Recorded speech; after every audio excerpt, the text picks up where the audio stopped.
ఈ సమ్మర్లో మనం ఆ పిల్లలకి వాళ్ళు నైతికంగా సమాజ పరంగా అన్ని రకాలుగా కూడా వాళ్ళ అన్ని విషయాల్లో వర్తిల్లాగా మనం ఏం చేయాలి, వాళ్ళకి గైడ్ చేయాలి. దేవుడు భయం కలిగినటువంటి మనం మన సమాజం మేలు కోరుకోవాలి.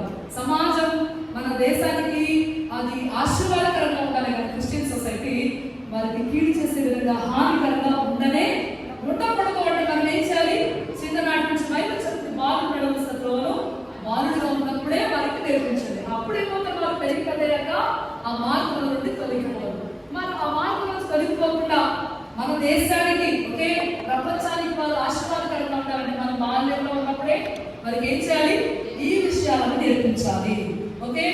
తల్లిదండ్రుల మాటకు లోబడాలి, ఇంకా తోటి వారిని గౌరవించాలి, ఇంకా చెప్పాలి బూతులు మాట్లాడకూడదు. తల్లిదండ్రులు ఉన్నప్పుడే కాదు, లేనప్పుడు కూడా వాళ్ళు పాపం చేయకుండా ఉండాలి అని అంటే వారికి దేవుని భయము అవసరం. అందుకే మనం ఏం చేస్తామంటే చర్చెస్ లో వాక్యాలు నేర్పిస్తాం. వాక్యం ఏం చేస్తుందంటే వాక్యమే దేవుడు. ఏ పిల్లలైతే వాక్యాలు నేర్చుకుంటూ ఉంటారో ఆ పిల్లల్లో వాక్యమైనటువంటి దేవుడు పరిశుద్ధ దేవుడు ఉంటాడు కాబట్టి పాపము చేయడానికి సాధించదు. అందుకే చాలా మంది విదేశాల్లో కూడా ఆయా ప్రాంతాల్లో మనం వింటూ ఉంటాం. ఈ కేసులు కూడా మీరు పిల్లలు విదేశాలు తల్లిదండ్రులు దూరంగా ఉన్న పిల్లలు వారి ఇష్టానుసారంగా వారు జీవించకుండా నేను కొన్ని సాక్ష్యాలు విన్నాను. అదే మీరు అక్కడ ఎవరైనా క్రిస్టియన్ ఫ్రెండ్స్ ఉంటే ఫ్రెండ్షిప్ చేయండి. ఎందుకో తెలుసా, ఇష్టానుసారంగా తిరగకుండా దేవుని భయంతో పాపము చేయకుండా పరిశుద్ధంగా మంచి ప్రవర్తన కలిగి తల్లిదండ్రులు దూరంగా ఉన్న సరే వాటి నెమ్మది కలిగి ఉండలాగున వాళ్ళు ఆ విధంగా గైడ్ చేస్తా ఉంటారు. చెప్పండి, మనం చేసే ఈ పని సమాజానికి మేలు చేస్తున్నా కీడు చేస్తున్నా? మేలు చేసుకున్నప్పుడు పోలీస్ స్టేషన్ లో కేసులు తక్కువైపోతా ఉంటాయి, అవునా కాదా? గవర్నమెంట్ మేలు చేసినట్టే కాదా అంటే అలా హాస్పిటల్స్ లో యాక్సిడెంట్ అయ్యి ర్యాష్ డ్రైవింగ్ చేసి ఇష్టానుసారంగా ప్రవర్తించి తల్లిదండ్రులు స్ట్రోక్ పెట్టకుండా వాళ్ళు ఒక సరైన డిసిప్లైన్ గా వస్తూ ఉంటారు. ఈ విధంగా చేయాల్సినటువంటి బాధ్యత సంఘాన్ని, క్రైస్తవ సమాజాన్ని ఈ పని చేయడానికి మనందరినీ దేవుడు ఇక్కడ సమకూర్చాడు. నెహెమ్యా గ్రంథం 2వ అధ్యాయము 18వ వచనం ఏమని రాయబడి ఉందంటే, అక్కడ ఒక్కసారి ఎవరైనా తీసినటువంటి వాళ్ళు బిగ్గరగా చదివి సహాయపడతారండి.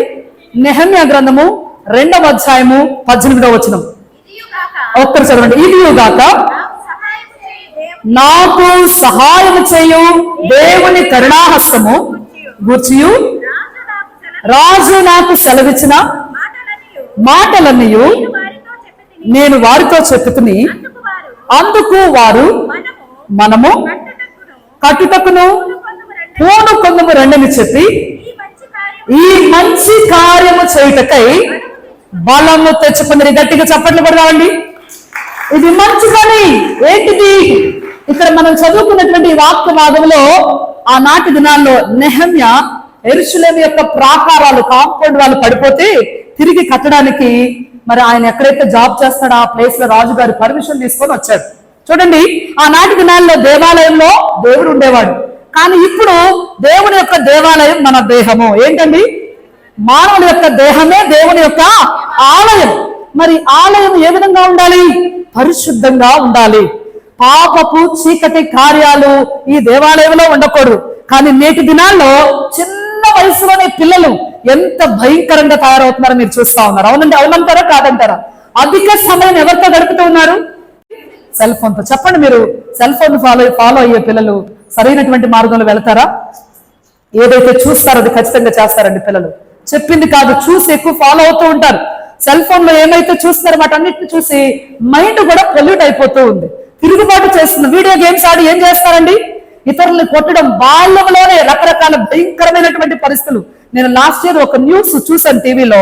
వాళ్ళ తల్లి సెల్ ఫోన్ ఇవ్వలేదని కుమారుడు, వాళ్ళ నాన్న యాక్చువల్ గా ఆర్మీలో ఉన్నాడు, వాళ్ళ నాన్న ఆ రూమ్ లో హ్యాంగర్ కి తన యొక్క షర్ట్ పెట్టేసి వెళ్ళాడు. అందులో పిస్టల్ ఆ గన్ తీసుకొని వచ్చి వాళ్ళ అమ్మ సెల్ ఫోన్ ఇవ్వలేదని గన్ తీసుకొచ్చి వాళ్ళ అమ్మని పేల్చి చంపేశాడు. వాళ్ళ మమ్మీ కిచెన్ లో చనిపోయి పడిపోయింది, రక్తం కారిపోతుంది. వాళ్ళ నాన్న ఇంటికి తిరిగి వచ్చేంత మట్టుకు అమ్మ చనిపోయిందన్న దిగులు ఆ బాబుకు లేదు. కానీ సెల్ ఫోన్ పట్టుకొని శవం పక్కన కూర్చొని వీడియో గేమ్స్ ఆడతా కూర్చున్నాడు. ఎంత భయంకరమైనటువంటి పరిస్థితుల్లో మనం ఉన్నామో ఒకసారి ఆలోచించాలి. ఇటువంటి ఈ దినాల్లో అటువంటి పాపపు చీకటి ఆలోచనలు, చెడు తలంపులు, చెడు ఆలోచనలు ఇవన్నీ కలిగినటువంటి ఆ బిడ్డల హృదయాలు, దేహమే దేవుని ఆలయం అయితే ఇప్పుడు ఆ దేహం అంతా ఏమైపోయింది? దేవుడు ఉండవలసినటువంటి ఆలయం పరిశుద్ధంగా ఉండాలి, కానీ అది పాడైపోయిన కారణాన్ని బట్టి మనం ఇప్పుడు ఈ మంచి పని చేయడానికి పూనుకోవాలి. ఈ దేవాలయాలను తిరిగి దేవుని కొరకు కట్టడానికి, సరైన మార్గంలో సత్య మార్గంలో నడవడానికి, తల్లిదండ్రులు సంతోషపెట్టే బిడలుగా, సమాజానికి ఉపయోగపడే బిడలుగా ఈ బిడలందరినీ కూడా మనం తయారు చేయవలసినటువంటి బాధ్యత ఎవరి మీద ఉంది? యాజ్ ఎ ఇండియాలో మనం ఉన్నాం. ఇది మన కనీస బాధ్యత. నాకు ఎవరో చెప్పాలి, ఏదో చేయాలి కాదు, కానీ నేను దానికి రెస్పాన్సిబిలిటీ. ఇది నా బాధ్యత కూడా.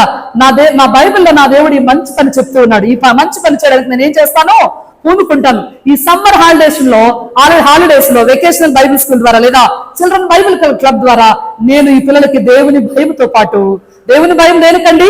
తల్లిదండ్రులు ఉన్నప్పుడే పాపం చేయడం కాదు, ఉన్నప్పుడు పాపం చేయడం కాదు, లేనప్పుడు కూడా పాపము చేయకుండా ఉండాలి అంటే దేవుని భయం తప్పనిసరిగా ఉండాలి. ఎవరి హృదయంలో దేవుని వాక్యం ఉంటుంది వాళ్ళు పాపము చేయరు. కాబట్టి దేవుని భయం మనం పెడతాం పిల్లల్లో.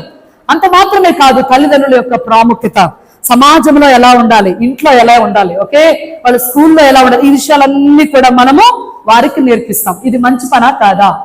అందరు బిగ్గరగా చెప్పాలి, ఇది మంచి పనా కాదా? ఈ మంచి పని చేయడానికి మనం పూనుకోవాలా వద్దా?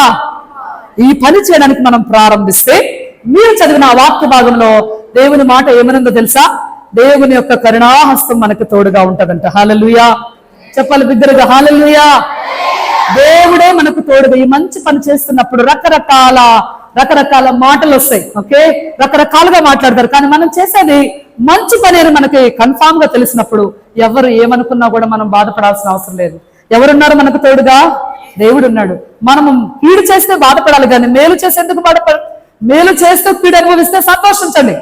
ఎందుకంటే దేవుడు కదా మనకు ప్రతిఫలం ఇచ్చేది. కాబట్టి ఆ విషయంలో మనం బాధపడకుండా ధైర్యంగా, సంతోషంగా, సమాజానికి, దేశానికి ఆశీర్వాదకరంగా ఉండేలాగున ఈ మంచి పని చేయడానికి మనం అందరం కూడా పూనుకుందుము గాక. పూనుకుందామా వద్దా? అవును అన్నవాళ్ళు గట్టిగా చెప్తారా ఆమేనని? ఓకే, సంతోషం. బ్రదర్, ఈ స్లైడ్ ఒక్కసారి.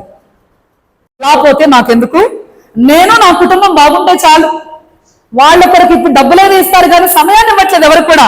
కానీ ఎంతో డబ్బు కంటే విలువైన సమయాన్ని మనమందరం మన గ్రామాల్లో, సంఘాల్లో దేవుని ఈ మంచి పని చేయడానికి దేవుని మాటను మనం తీసుకొని ముందుకు కొనసాగుతూ ఉన్నాం. ఎంత గొప్ప ధన్యత.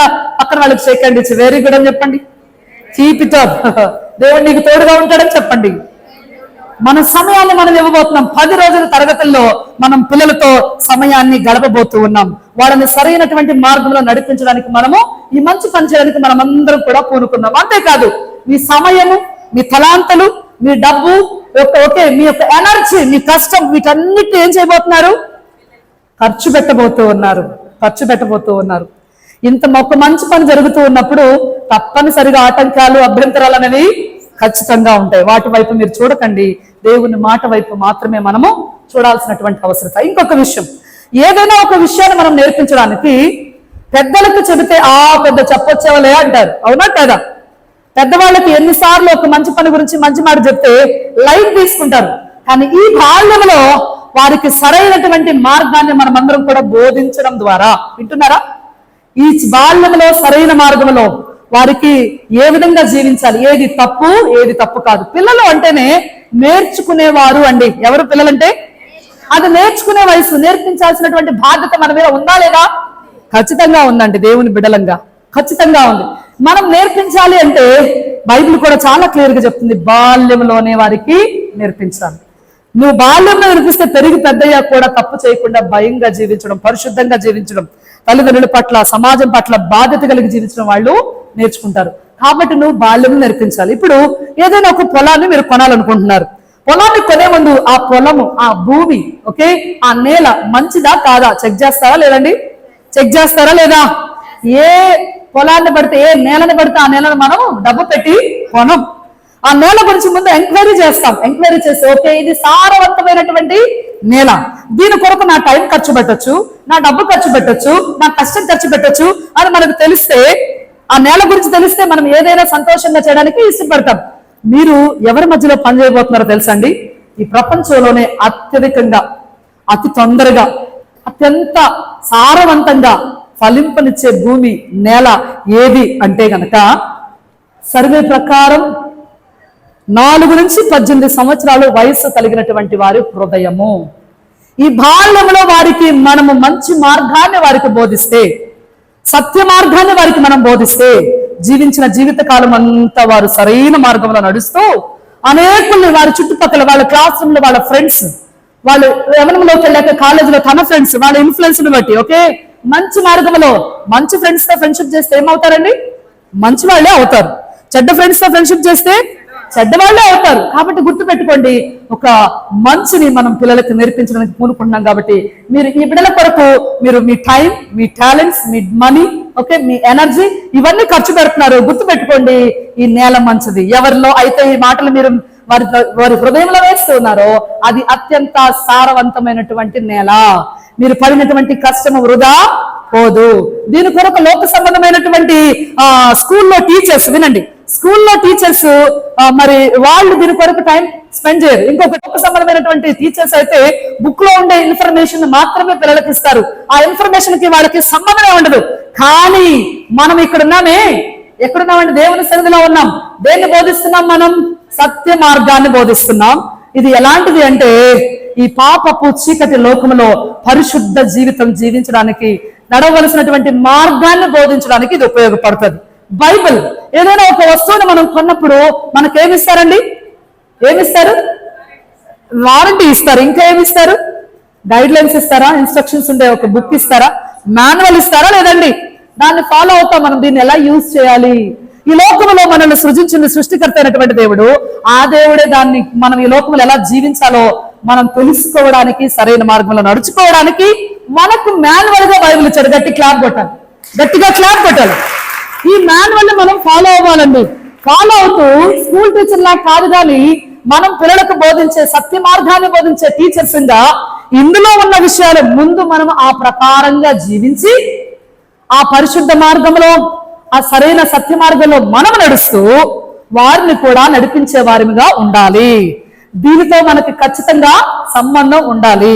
అరే అబద్ధం ఆడద్దురా, బూతులు మాట్లాడద్దురా, దొంగతనం చేయదురా అని చెప్పి నీవు అది చేస్తే గనక పిల్లలు మనం చెప్పింది వినరు. కానీ మనం ఏదైతే చేస్తున్నామో చూసి నేర్చుకుంటారు. కాబట్టి ఏమి చెబుతున్నామో అది మనం ముందుగా చేసే వారిగా ఉండాలి.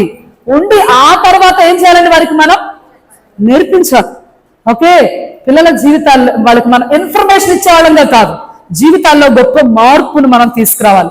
వాటి స్వభావం కలిగి ఉండకుండా తగ్గించుకునే మనసు, ప్రేమించే మనసు, సమాధానపడే మనసు, షేరింగ్ ఇచ్చిపుచ్చుకునే మనసు, ఓకే ఇతరులకి ఆపదలో ఉండే వారికి సహాయపడే మనసు, దయగలిగిన మనసు. ఇవన్నీ ఎవరు చెప్తున్నారో తెలుసా? ఎవరి గుణాలో తెలుసా? ఇవన్నీ ఈ బైబిల్ మనకి ఇచ్చినటువంటి సృష్టికర్త అయినటువంటి దేవుని మనస్సు. ఈ మనస్సును పోలి మనం నడుచుకుంటూ మన దగ్గరకు వచ్చే పిల్లలను కూడా ఆ విధంగా జీవించలాగున, అనేకులకు ఆశీర్వాదకరంగా ఉండేలాగున మనం ఏం చేయాలి? వారికి ఈ విషయాలన్నీ కూడా మనం బోధించాలి.